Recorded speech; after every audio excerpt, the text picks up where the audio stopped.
नहमदुहु व नुसल्ली अला रसूलिहिल करीम अम्मा बाद। मुअज़्ज़ज़ सामीन, तारीख़ शाहिद है कि जहाँ मुल्क की आज़ादी का बुनियादी तसव्वुर मदारिस ने पेश किया, वही अंग्रेज़ी तसल्लुत के ख़ात्मा की क़यादत उलमाए कराम ने की, जिनमें जंग आज़ादी के बानी शाह वलीउल्लाह देहलवी, बदरुद्दीन तैयब जी, उलमाए सादिकपुर, मौलाना कासिम नानूतवी, मौलाना अशफाकुल्लाह खां, हकीम अजमल खां, मौलाना अबुल कलाम आज़ाद वगैरह न होते तो जंग आज़ादी की सुबह होने में ताख़ीर होती और जंग आज़ादी की तारीख़ नामुमकिन रह जाती। तारीख़ के औराक पलटिए तो मर्द मुजाहिद शेर मैसूर सुल्तान टीपू मिलेंगे, जिनका ये कौल चहार दांगे आलम में है कि गीदड़ के 100 साल ज़िंदगी से शेर की एक दिन की ज़िंदगी बेहतर है। तारीख़ के औराक पलटिए तो माल्टा में मशहूर है कि जेल में तहरीक रेशमी रुमाल के बानी शेख उल हिंद मौलाना महमूदुल हसन देवबंदी नज़र आएंगे।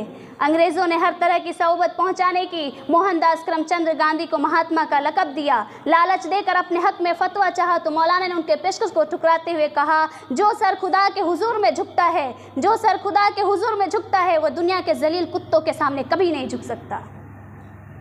एक सफ़ा और पलटिए तो 1772 ईस्वी में शाह वलीउल्लाह के बड़े बेटे शाह अब्दुल अजीज़ ने अंग्रेज़ी हुकूमत के ख़िलाफ़ जिहाद का बीज ही नहीं बोया, बल्कि 1772 ईस्वी में जिहाद का फतवा दिया।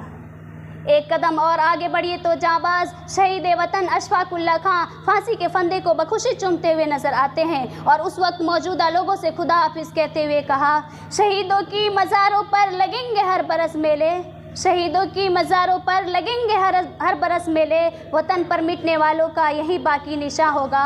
बहुत ही जल्द टूटेगी गुलामी की ये जंजीरें, बहुत ही जल्द टूटेगी गुलामी की ये जंजीरें, देखना किसी दिन आज़ाद ये हिंदुस्तान होगा, आज़ाद ये हिंदुस्तान होगा।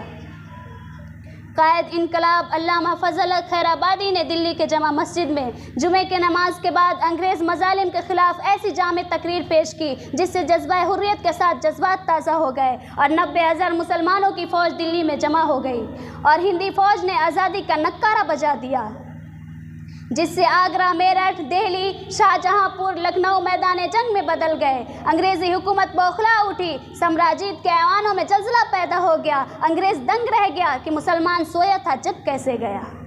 मुल्क के अंदर हिंदू मुस्लिम इत्तेहाद और अवामी बेदारी का जैसा शानदार नज़ारा तहरीक खिलाफत के दौरान हुआ, इसकी दूसरी मिसाल तारीख़ में कहीं नहीं मिलती।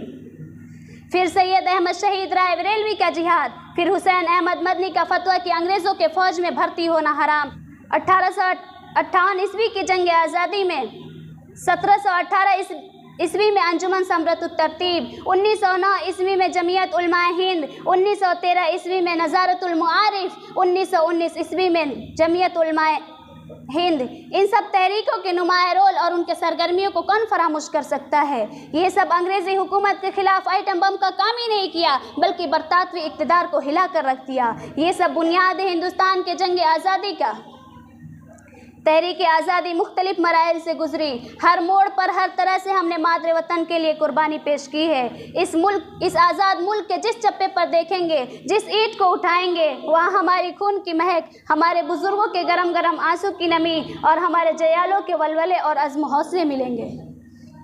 आखिर वो कौन सी कुर्बानी है, आखिर वो कौन सी कुर्बानी है जो हमारे उलमाए कराम ने नहीं दी। जब भी मादरे वतन को ज़रूरत पड़ी तो हम शामली के मैदान से जज़ीरा अंडमान में नज़र आए, कभी रेशमी रुमाल के शक्ल में नज़र आए, कभी जिंदों के अंदर रहकर पूरी कौम को अंग्रेज़ी हुकूमत के ख़िलाफ़ बरसर पैकार किया, कभी मादरे वतन के लिए लंदन और अमेरिका का सफ़र किया, कभी खून का दरिया बहाया, कभी मादरे वतन के लिए मशरिक़ और मगरिब में वकालत की, कभी बालाकोट की पहाड़ी पर चढ़कर अंग्रेज़ी हुकूमत के ख़िलाफ़ अलमे बगावत बुलंद किया।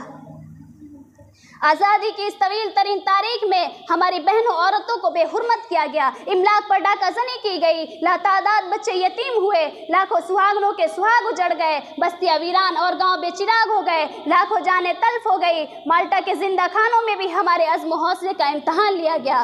पानीपत और शामली के मैदानों को भी हम ही ने अपने खून से सैराब किया। अहमदनगर के कैद खानों को भी हम ही ने अपने अज़्म हौसले का नज़ारा कराया।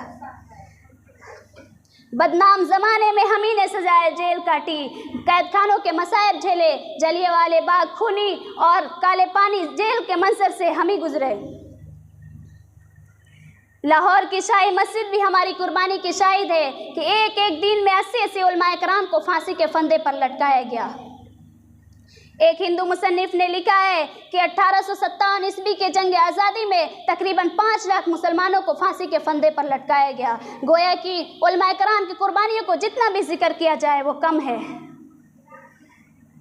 बरसों के खूनी मुहर्रकों और चमन के सारे फूल वतन अजीज पर कुर्बान होने और उनके कायदाना किरदार के नतीजे में फिरंगी भेड़ियों के चंगुल से मुल्क आज़ाद हुआ। ऐसे में उर्दू के बेबाक फ़िक्र फ़न के सहाफ़ी कैसे पीछे रह सकते थे। उन्होंने जंग आज़ादी की जिद्दोजहद को बढ़ाने और शम्मे आज़ादी की लौ को तेज़ करने के लिए अपने अखबारात वक़्फ़ कर दिए और आवाम के दिलों में ज़िंदगी की अंग्रेज़ इनकलाब जिंदाबाद ऐसे शम्मा रोशन कर दी जो जुल्म सितम की तेज़ आंधियाँ भी न बुझा सके। जैसा पुरजोश सरफरोशी की तमन्ना अब हमारे दिल में है, जैसा नारा आवाम को दिया हुकूमत मुर्दाबाद और वतन की मोहब्बत में डूबा हुआ तराना सुनाया, सारे जहां से अच्छा हिंदू सिता हमारा नगमा और मुल्क के दरो दीवार गूंज उठे और इत्तेहादी यकजहती की ऐसी मिसाल पेश की जिसे तारीख कभी फरामोश नहीं कर सकती। और बकौले अल्लामा इकबाल, यही इस मुल्क की ताकत का राज है। यूनान और मिस्र रोमा सब मिट गए जहाँ से, अब तक मगर है बाकी नामो निशा हमारा। हिंदुस्तान के पहले वज़ीर तालीम मौलाना अबुल कलाम आज़ाद ने कहा था कि तकदीर के बुनियादी फैसले हमारी आवाज़ के बगैर अधूरे ही रहेंगे। मौलाना आज़ाद ने दिल्ली के जमा मस्जिद से कौम को मुखातब करते हुए कहा कि अपने अंदर एक बुनियादी तब्दीली पैदा करो और उन्हीं तब्दीलियों के साथ चलो, क्योंकि सितारे तो टूट गए लेकिन सूरज चमक रहा है, उससे किरणें मांग लो और उन अंधेरी राहों में बुझा दो जहाँ उजाले की सख्त ज़रूरत है। मौलाना आज़ाद हमेशा इस मुल्क की मुस्तहकम तामीर के लिए कौमी यकजहती की दावत देते